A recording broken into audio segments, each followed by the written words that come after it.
আসসালামু আলাইকুম প্রিয় দর্শক, কাছে এবং দূরে যে যেখান থেকে আমার Sonis cake and food fantasy YouTube channel দেখছেন তাদের সবাইকে অনেক অনেক শুভেচ্ছা। আজকে আমি দেখাবো ছোলা ভুনা রান্না করে। চলুন চলে যাই মূল রেসিপিতে। আমি এখানে আগে থেকেই হাফ কাপের মতো ছোলা ভেজে রেখেছিলাম এক রাতের জন্য। সেটা আমি কড়াইয়ে দিয়ে দিলাম।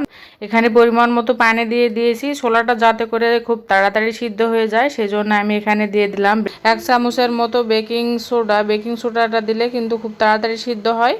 দেওয়ার পর এটা আমি কিছুক্ষণ ঢাকনা দিয়ে দিচ্ছি। ঢাকনাটা উঠায় দেখতেই পাচ্ছেন ছোলাটা আমার একদমই অ্যাপ্রোপ্রিয়েটভাবে সিদ্ধ হয়ে গিয়েছে। এ পর্যায়ে আমি ছোলার পানিটা ঝরিয়ে নেব। ঝরিয়ে নেওয়ার পর এখানে আমি কড়াইয়ে দিয়ে দিচ্ছি পেঁয়াজ কুচি কিছুটা।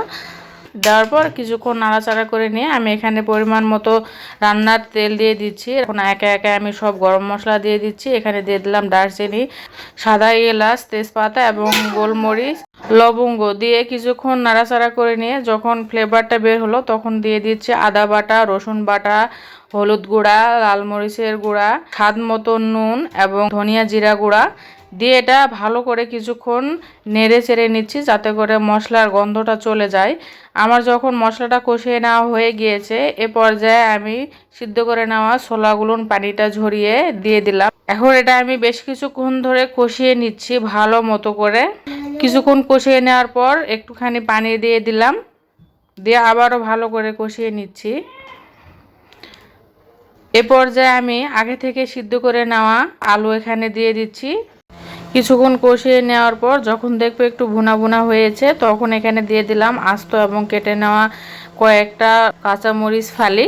আবারও ভালো করে কষিয়ে নিচ্ছি যাতে করে মরিচের ফ্লেভারটা বের হয়। তেলটা উপর দিকে উঠে এসেছে এবং একদমই ভুনা ভুনা হয়েছে, দেখতেও মাশাআল্লাহ অনেক সুন্দর লাগছে। আমার রান্নাটা একদমই শেষের দিকে। এ পর্যায়ে আমি এখানে হাফ চামচের মতো গরম মশলার গুঁড়া এবং তেলে নেওয়া ধনিয়া এবং জিরা গুঁড়া দিয়ে দিচ্ছি। কয়েক সেকেন্ডের মতো ভালো করে নাড়াচাড়া করে নিচ্ছি। বাস কমপ্লিট আমার এই ছোলা ভুনা রান্নাটা। একদম যতটা সুন্দর ফ্লেভার বের হচ্ছে ততটাই সুন্দর লাগতেছে দেখতে। আপনারা দেখে নিশ্চয়ই বুঝতেই পারছেন প্রিয় দর্শক। এই ছোলা ভুনাটা আপনারা চাইলে মুড়ি মাখার সাথে খেতে পারেন, নাস্তায় খেতে পারেন অথবা ইফতারিতে খেতে পারেন, দারুণ যায়। একদমই শর্টকাটে এবং সহজ রেসিপিতে এই ছোলা ভুনাটা যদি আপনাদের কাছে একটু হলেও ভালো লেগে থাকে তাহলে অবশ্যই লাইক কমেন্ট শেয়ার করবেন এবং সাবস্ক্রাইব করা না থাকলে অবশ্যই সাবস্ক্রাইব করে আমার চ্যানেলের পাশেই থাকবেন আশা রাখছি। এ পর্যায়ে সবারই সুস্থতা কামনা করছি। সবাই ভালো থাকবেন, সুস্থ থাকবেন, আমার জন্য অনেক বেশি দোয়া রাখবেন। আল্লাহ হাফেজ।